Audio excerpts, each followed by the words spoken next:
Hello students, welcome to cosmo study centre. आशा करता हूँ आप लोग बहुत अच्छे होंगे। ये जो मेरा सेशन है ये स्पेशली क्लास 10 के बच्चों के लिए है। पिछला सेशंस में मैंने इलेक्ट्रिसिटी चैप्टर के बारे में डिस्कस किया था। तो पिछला जो 2 सेशंस था उसमें हम लोग ने डिस्कस किया था कि ओम्स लॉ किसको बोलते हैं, फिर जूल्स लॉ ऑफ हीटिंग के बारे में देखे थे, और भी जो छोटा छोटा टर्म्स था, इलेक्ट्रिक करंट किसको कहते हैं, पोटेंशियल डिफरेंस किसे कहते हैं, पैरेलल सर्किट, सीरीज सर्किट, तो ये सारा चीजों के बारे में हम लोग ने डिस्कस करके रखा। ठीक है, तो इस चैप्टर का ये लास्ट सेशन है और इस चैप्टर में हम लोग डिस्कस करेंगे जो कि बहुत ही इंपॉर्टेंट टॉपिक है भैया, वो है इलेक्ट्रिक पावर। ठीक है, सो लॉट टू नो और lot to discuss. Without wasting time let us continue. अब देखिए, जब हम लोग इलेक्ट्रिक पावर स्टार्ट करते हैं ना, तो सबसे पहला क्वेश्चन हम लोग के माइंड में आता है भैया, ये इलेक्ट्रिक पावर है क्या। ठीक है, तो इलेक्ट्रिक पावर को हम लोग डिफाइन कैसे करेंगे। Electric power is defined as the amount of electric energy consumed in a circuit per unit time. ठीक है, अच्छा एक छोटा सा एग्जांपल के साथ हम लोग समझ लेते हैं। फॉर एग्जांपल मान लेते हैं कि सपोज कि हम 10 किलो का वेट लिफ्ट कर सकते हैं। ठीक है, और से कि आप 20 किलो 20 किलो का आप वेट लिफ्ट कर सकते हैं। तो ऑब्वियस सा बात है कि आप क्योंकि 20 किलो वेट लिफ्ट कर रहे थे, इसका मतलब आप ज्यादा पावरफुल है हमसे। क्लियर है, सिंपल, समझ में आ रहा है। सेम तरीका से अगर हम एग्जांपल लें कि एक कोई अप्लायंस है, से एक इलेक्ट्रिक हीटर है, वो हीटर 1000 वाट कंज्यूम कर रहा है 1 घंटा में। एक कोई दूसरा हीटर है, से हीटर बी, वो 2000 वाट का एनर्जी कंज्यूम कर रहा है 1 घंटा में। ठीक है, तो हम किसका पावर ज्यादा होगा। ऑब्वियस सा बात है सर कि जो 2000 वाट का एनर्जी कंज्यूम कर रहा है। क्लियर है, हम लोग विंटर सीजन में जो रूम हीटर वगैरह खरीदते हैं उसमें देखते हैं ना कि कितना वाट वो कंज्यूम कर रहा है, कितना वाट का हीटर है, 1000 वाट का हीटर है, 2000 वाट का हीटर है। ठीक है, आ रहा समझ में। तो इलेक्ट्रिक पावर को सिंपल से लैंग्वेज हम कैसे डिफाइन कर सकते हैं। Electric power is defined as the amount of energy, कितना एनर्जी कंज्यूम कर रहा है और वो कितना समय ले रहा है। ठीक है, अगर हम कहे कि W is the amount of energy consumed in time T, कितना एनर्जी वो कंज्यूम कर रहा है, W एनर्जी वो कंज्यूम कर रहा है, और टाइम कितना ले रहा है, T अमाउंट ऑफ टाइम ले रहा है। तो P इक्वल टू हम लोग को मैथमेटिकल एक्सप्रेशन क्या मिल जाएगा, P equal to W by T। आ रहा है बात समझ में, क्लियर है। तो आप पावर इक्वल टू सिंपल सा कह सकते हैं कि इलेक्ट्रिक एनर्जी कंज्यूम्ड पर यूनिट टाइम। ठीक है, उसी को तो हम लोग कहते हैं ना पावर। ठीक है ना, क्लियर है। चलिए आगे बढ़ लेते हैं और इसके बारे में और भी जो छोटा मोटा फॉर्मूला है वो हम लोग डिस्कस कर लेते हैं। अच्छा, पिछला सेशन में मैंने आप लोग को पढ़ा रखा था कि एनर्जी का फॉर्मूला जो है वो क्या है, VIT। ठीक है, V for voltage, I for current, T for time, आप लोग को पता ही होगा। तो एनर्जी का भैया एक फॉर्मूला था VIT। तो उसी फॉर्मूला को अगर इंप्लीमेंट करें, जस्ट पीछे हम लोग ने देखा ना, पावर इक्वल टू क्या था, एनर्जी बाय टाइम, और एनर्जी का फॉर्मूला क्या आ रहा है, VIT। तो W को हम लोग रिप्लेस कर सकते हैं कि नहीं VIT के साथ। आ रहा है बात समझ में। तो P इक्वल टू हमको एक और फॉर्मूला मिल जाएगा, P equal to VIT by T। तो ये T और ये T कैंसिल आउट हो जाएगा। P इक्वल टू हम लोग को फॉर्मूला क्या मिल जाएगा, VI। ठीक है, बहुत ही इंपॉर्टेंट फॉर्मूला है भैया, इसको नोट डाउन कर लीजिए। बीच बीच में जहां आपको इंपॉर्टेंट लगे वीडियो को पॉज कर लीजिए और नोट डाउन कर लीजिए। ठीक है, क्लियर है। चलिए अगर हम ओम्स लॉ का बात करें तो ओम्स लॉ में हम लोग ने देखा था कि V इक्वल टू IR, यही तो है ना भैया ओम्स लॉ। ओम्स लॉ क्या था, V इक्वल टू IR। ठीक है, बहुत ही इंपॉर्टेंट फॉर्मूला है ये, बहुत ही ऐतिहासिक फॉर्मूला है ये। तो V इक्वल टू हमको मिल रहा है IR। ठीक है, अगर हम इस V के जगह पे IR के साथ रिप्लेस कर दे, V इक्वल टू तो IR मिल रहा है ना, तो V के जगह पे अगर हम IR रिप्लेस कर दे तो हम लोग को क्या फॉर्मूला मिल जाएगा, P इक्वल टू हम लोग को एक और फॉर्मूला मिल जाएगा I स्क्वायर R। ठीक है, नोट डाउन कर लीजिए, I इंटू R, या फिर आप कहिए I स्क्वायर R। एक और हम लोग को फॉर्मूला मिल गया कि P इक्वल टू क्या हो गया, I स्क्वायर R। बहुत इंपॉर्टेंट फॉर्मूला है ये। ठीक है, आगे न्यूमेरिकल्स वगैरह में काम देगा, इसको आप जरूर से जरूर नोट डाउन कर लीजिएगा और याद रखिएगा। ठीक है, आगे बढ़ते हैं। इसको हम लोग फिलहाल के लिए जो है ना इक्वेशन 3 मान के चलते हैं। अच्छा, फिर आगे बढ़ते हैं। सॉरी, अब देखिए, फिर हम लोग को पता है कि I equal to V by R होता है। ये भी ओम्स लॉ से ही हम लोग ने डिराइव करके रखा था कि I इक्वल टू एक और फॉर्मूला होता है V बाई R। ठीक है, तो हम लोग फिर से कह सकते हैं P इक्वल टू क्या हो जाएगा ना, V स्क्वायर बाई R। आ रहा है बात समझ में। I स्क्वायर R था ना पीछे, तो आई स्क्वायर आर जो था, तो आई स्क्वायर को अगर हम रिप्लेस कर दे तो वो क्या हो जाएगा, V square by R square. अरे बात समझिए, तो वी स्क्वायर तो ऊपर में रह गया और एक आर और आर आपका कैंसिल आउट हो जाएगा और आपका फॉर्मूला क्या बचेगा, वी स्क्वायर बाई आर। ठीक है, तो हम लोग को एक और फॉर्मूला मिलता है कि इलेक्ट्रिक पावर इक्वल टू क्या होता है भैया, वी स्क्वायर बाई आर। ठीक है, अब हम लोग जो अलग अलग फॉर्मूला देखे थे तो वो हम लोग डिस्कस कर लेते हैं कि कहाँ कहाँ जनरली हम लोग यूज करते हैं। तो देखिए, इसको याद रखिएगा, नोट पॉइंट कर लीजिए। Generally P equal to I square R वाला जो फॉर्मूला है ना भैया, इसको हम लोग जनरली सीरीज सर्किट के साथ यूज करते हैं। जब सीरीज सर्किट के केस में पावर निकालने का बात आए तो हम लोग क्या फॉर्मूला यूज करते हैं, आई स्क्वायर आर। ठीक है, वही अगर हम बात करें कि पैरेलल सर्किट के केस में, अगर हमको पावर निकालने का बात आए तो हम लोग कौन सा फॉर्मूला यूज करते हैं, वी स्क्वायर बाई आर। ठीक है, ये दोनों का फॉर्मूला बहुत ही इंपॉर्टेंट है, इसको आप नोट डाउन कर लीजिए, एग्जाम्स में ये काफी टाइम पूछे जाते हैं। ठीक है, चलिए आगे बढ़ जाते हैं। अच्छा, नेक्स्ट जो हम लोग को डिस्कस करना है ना, वो है कि आपका यूनिट्स ऑफ पावर। ठीक है, ये पावर का यूनिट्स क्या है, तो इसका ऐसा यूनिट आपको पता ही है, पावर का जो ऐसा यूनिट होता है ना वो वाट होता है, WATT वाट। ठीक है, अच्छा, अब 1 वाट हम किसको डिफाइन करेंगे, आपके मन में आता होगा कि सर ये वाट तो हमको समझ में आ रहा है कि ऐसा यूनिट ऑफ पावर है, तो ये 1 वाट है क्या भैया, आ रहा है समझ में। तो इसको हम लोग कैसे डिफाइन करेंगे, electric power is said to be 1 watt if 1 ampere of current flows through a circuit having 1 volt of potential difference. जब 1 एम्पियर का करंट फ्लो कर रहा है और उस सर्किट के अक्रॉस अगर 1 वोल्ट का पोटेंशियल डिफरेंस है, तब हम क्या बोलेंगे, इलेक्ट्रिक पावर जो है ना भैया वो 1 वाट का पावर जनरेट कर रहा है। क्लियर है, कोई दिक्कत नहीं है। चलिए आगे बढ़ जाते हैं। अच्छा, प्रैक्टिकली जो है ना हम लोग प्रैक्टिकली हम लोग जो यूनिट यूज करते हैं वो यूज करते हैं हॉर्स पावर। ठीक है ना, जिन लोगों के पास कार वगैरह होगा ना, तो कार में हम लोग पूछते हैं, दुकान में जाके हम लोग पूछते हैं, शोरूम में जाके हम लोग पूछते हैं भैया कितना हॉर्स पावर का इंजन है। ठीक है ना, ब्रेक हॉर्स पावर इसका कितना है, कितना कस के हम इसको ब्रेक लगा सकते हैं। तो ये एक बोले कि हम लोग जो नॉर्मली यूज करते हैं वो क्या है ना, हॉर्स पावर। ठीक है, तो 1 horse power equal to, note down कर लीजिएगा कि 1 horse power equal to 746 watt होता है।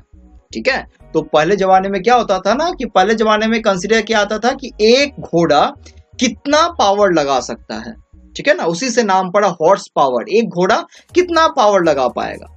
ठीक है, तो हम लोग लेते हैं कि 1 horse power equal to 746 watt. Clear है, यहां तक कोई दिक्कत नहीं है। चलिए आगे बढ़ जाते हैं। अच्छा, नेक्स्ट और जो हम लोग डिस्कस करना है, देखिए 1 किलो वाट इक्वल टू क्या होता है ना, 1000 वाट। इसको नोट डाउन कर लीजिए, 1 kilo watt equal to 1000 watt होता है। 1 mega watt equal to 10 to the power 6 watt. ठीक है, 10 टू द पावर मतलब 6 गो 0, 1 के बाद 6 go 0, 10 to the power 6 watt equal to 1 mega watt होता है। अगर हम बात करें 1 गीगा वाट का, तो 10 to the power 9 watt equal to 1 giga watt होता है। ठीक है, इसको आप याद रखिएगा। ठीक, चलिए आगे बढ़ जाते हैं।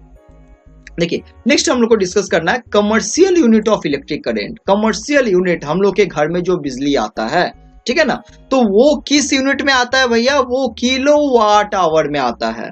ठीक है ना, जो भी बिजली वितरण करने वाला कंपनी होता है, ऐसे कि हम लोग झारखंड से बिलोंग करते हैं तो JBNL, ठीक है, JBNL हम लोग को इलेक्ट्रिसिटी सप्लाई करता है ना। तो JBNL जो है वो एक कंपनी है, गवर्नमेंट कंपनी है या फिर बोले प्राइवेट कंपनी, जो भी है। तो वो क्या है ना, वो जो यूनिट जितना बिजली हम लोग कंज्यूम करते हैं वो किस यूनिट में नापता है, किलोवाट पर आवर। मतलब प्रति 1 घंटा में भैया हम कितना किलोवाट का एनर्जी हम कंज्यूम कर गए। आ रहा ना बात समझ में, प्रति 1 घंटा में हम कितना किलोवाट का एनर्जी कंज्यूम कर गए। ठीक है, उसी अनुसार हम लोग का बिल बनता है। ठीक है, क्लियर है। अच्छा, देखिए इसको हम लोग बोर्ड ऑफ ट्रेड यूनिट भी कहते हैं और commercial unit of electric energy is kilowatt hour. ठीक है, किलोवाट पर आवर। चलिए आगे बढ़ जाते हैं। अब देखिए, kilowatt hour is the amount of energy used by an 100 watt appliance when operated for 1 hour. आ रहा ना बात समझ में, कि जब 100 वाट का कोई एक डिवाइस है, कोई एक अप्लायंस है, उसको अगर कंटिन्यूअस 1 घंटा हम लोग चलाए ना, तो हम लोग बोलेंगे 1 किलोवाट का यूनिट हम लोग कंज्यूम कर लिए। ठीक है ना, एक यूनिट हम लोग बोलते हैं ना, कितना यूनिट हम लोग कंज्यूम किए। आपको पता होगा कि जब भी मीटर चेक करने कोई आता है तो उसमें क्या होता है ना, हम लोग पूछते हैं कि कितना यूनिट उठा, तो ये एक यूनिट इक्वल टू क्या है ना भैया, ये किलोवाट आवर, ठीक है ना। किलोवाट आवर उतना लंबा हम लोग नहीं बोलते, हम लोग सिंपल सा बोलते हैं एक यूनिट, ठीक है। तो अलग अलग कंपनी का अलग अलग चार्जेस होता है। से की अगर हम बात करें, मान लेते हैं कि कोई एक कंपनी है, वो सपोज कि 5 रुपया पर यूनिट हमको चार्ज कर रहा है, ठीक है। अगर मेरा सपोज मीटर में 20 यूनिट उठ रहा है तो 20 × 5 उतना रुपया हमको पे करना पड़ेगा, ठीक है। से कि हम मान लेते हैं मेरा मीटर में सपोज कि 50 यूनिट उठा हुआ है, ठीक है, 50 यूनिट रीडिंग शो कर रहा है, तो जो हमको बिल पे करना पड़ेगा वो कितना हो जाएगा, 50 × 5, क्योंकि 5 रुपया पर यूनिट देना पड़ रहा है ना। आ रहा है बात समझ में, क्लियर है, कोई दिक्कत नहीं है। चलिए आगे बढ़ जाते हैं।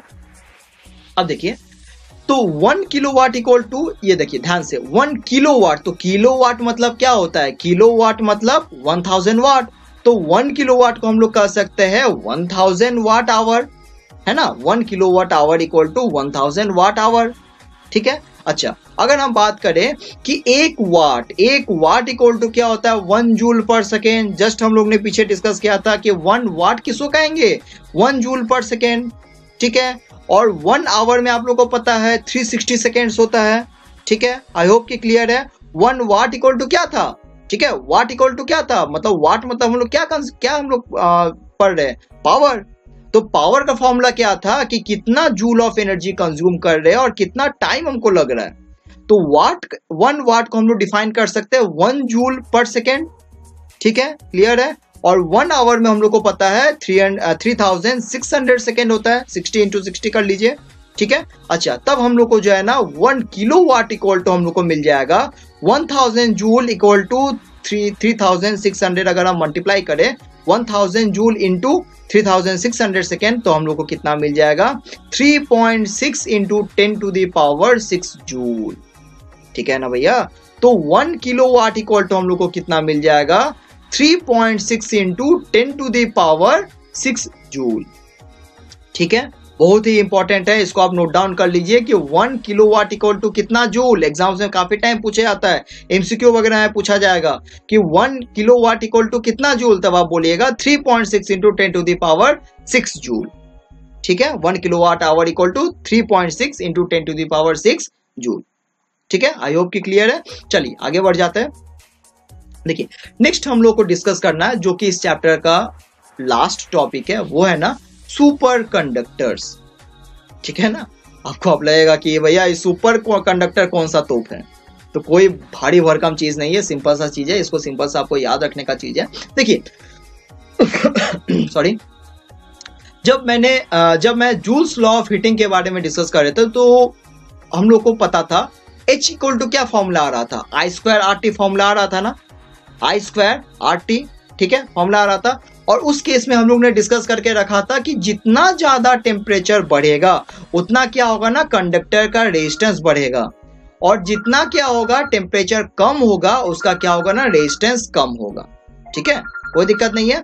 चलिए अब देखिए, तो resistance of a conductor increases with increase in temperature, temperature के साथ साथ क्या होता है ना, रेजिस्टेंस ऑफ द कंडक्टर बढ़ता है, ठीक है। एंड वाइस वर्सा, मतलब क्या हो रहा है कि रेजिस्टेंस ऑफ द कंडक्टर घटेगा with decrease in temperature, clear है, कोई दिक्कत नहीं है। चलिए अब देखिए ना, थोड़ा सा हिस्ट्री इंपॉर्टेंट चीज है, नोट डाउन कर लीजिएगा। इन 1911 में कैमलिंग ओन्स नाम का एक साइंटिस्ट थे, एक फिजिसिस्ट थे, तो उन्होंने पाया that if we go on decreasing the temperature then resistance of the conductor also decrease। Just मैंने कहा ना कि जितना हम टेम्परेचर कम करेंगे तो उतना क्या होगा, रेजिस्टेंस भी कम होगा। तो आप इमेजिन करके देखिए, मान लेते हैं हम टेम्परेचर कम करते गए, रेजिस्टेंस कम होते गया, टेम्परेचर और कम किए, रेजिस्टेंस और कम हुआ, टेम्परेचर और कम किए, रेजिस्टेंस और कम हो जाएगा। तो एक समय ऐसा आएगा कि एक पर्टिकुलर टेम्परेचर में रेजिस्टेंस 0 हो जाएगा। आ रहा है बात समझ में, रेजिस्टेंस क्या हो जाएगा, 0 हो जाएगा। तो वही चीज का खोज इन्होंने किया था, तो उन्होंने क्या बोला, resistance of the conductor also decrease and time comes when resistance of a conductor become 0। और भैया एक ऐसा समय आएगा, टेम्परेचर घटाते घटाते घटाते एक ऐसा समय आएगा, क्या हो जाएगा ना, जिस टाइम में रेजिस्टेंस जो हो जाएगा ना वो 0 हो जाएगा। उस टेम्परेचर को हम लोग क्रिटिकल टेम्परेचर या फिर ट्रांजिशन टेम्परेचर कहते हैं, क्लियर है, कोई दिक्कत नहीं है, इसको आप नोट डाउन कर लीजिए, ठीक। अच्छा, अब आप बोलिएगा तो हम लोग जो कंडक्टर्स यूज करते हैं तो सुपर कंडक्टर काहे नहीं यूज करते हैं? आप लोग को पता ही है कि हम लोग का एक large amount of energy waste होता है ड्यू टू दिस रेजिस्टेंस, ठीक है ना। हम लोग के घर में जो इलेक्ट्रिक का कनेक्शन आता है, बिजली का जो कनेक्शन आता है, तो लंबा चौड़ा दूरी से वो ट्रांसफर होके आ रहा है तार के माध्यम से, ठीक है, केबल के माध्यम से, तार के माध्यम से वो ट्रांसफर होके आ रहा है। तो उस केस में हम लोग सुपर कंडक्टर क्यों नहीं यूज करते हैं? ठीक है, तो अब देखिए ये जो है ना प्रैक्टिकली संभव नहीं हो पाता। काहे? क्योंकि सुपर कंडक्टर को प्राप्त करने के लिए हमको बहुत ही कम टेम्परेचर चाहिए। तो वो टेम्परेचर अटेंड करना नॉर्मल कंडीशन में, हम लोग का एनवायरमेंट में उस उतना कम टेम्परेचर को अटेंड करना नेक्स्ट टू इम्पॉसिबल हो जाता है, ठीक है ना। जिस कारण सुपर कंडक्टर जो है ना वो लैब वगैरह में तो यूज किया जा सकता है, लेकिन प्रैक्टिकली इसको हम लोग यूज नहीं कर सकते, ठीक है ना। तो सुपर कंडक्टर आप ऐसा सोच के देखिए कि अगर रेजिस्टेंस ही 0 हो जाए, ठीक है, बिना कोई रेजिस्टेंस का क्या होगा ना, बिना कोई रेजिस्टेंस का करंट फ्लो करते रहेगा, ठीक है ना। इसके बारे में और आप लोग क्लास 12th में जब जाइएगा तो इसके बारे में और डीप नॉलेज आप लोग को मिलेगा, ठीक है। तो अभी फिलहाल के लिए आप ये जान लीजिए कि सुपर कंडक्टर किसको कहते हैं। सुपर कंडक्टर मतलब क्या होगा ना, टेम्परेचर, एक ऐसा टेम्परेचर जिस टेम्परेचर में एक पर्टिकुलर कोई कंडक्टर का रेजिस्टेंस 0 हो जाए, वो जो स्टेट है वो स्टेट हम लोग कहते हैं सुपर कंडक्टर स्टेट, ठीक है, कोई दिक्कत नहीं है। So super conductors are those whose resistance becomes 0 at particular temperature, ठीक है, क्लियर है, कोई दिक्कत नहीं है। चलिए, आई होप कि मैंने इस चैप्टर को आप लोगों को बहुत अच्छे से समझा पाया होगा, ठीक है। So thank you for watching me. और आप लोगों को फिर भी अगर कोई डाउट रहता है या फिर कुछ आप लोगों को क्वेरी है तो आप ये जो नंबर मैंने फ्लैश करके रखा है, इस नंबर पे आप कॉल करके या फिर व्हाट्सएप करके आप मुझे पूछ सकते हैं। और मेरा स्टडी सेंटर जो कि एड्रेस दिया हुआ है, इस एड्रेस पे आप लोग मेरा स्टडी सेंटर को भी ज्वाइन कर सकते हैं। गूगल मैप्स में भी जाके कॉस्मो स्टडी सेंटर नाम से अगर सर्च कीजिएगा तो मैप्स में भी आपको लोकेशन मिल जाएगा, ठीक है। आशा करता हूँ आप लोग को बहुत अच्छा समझ में आया होगा। खुश रहिए, पढ़ते रहिए।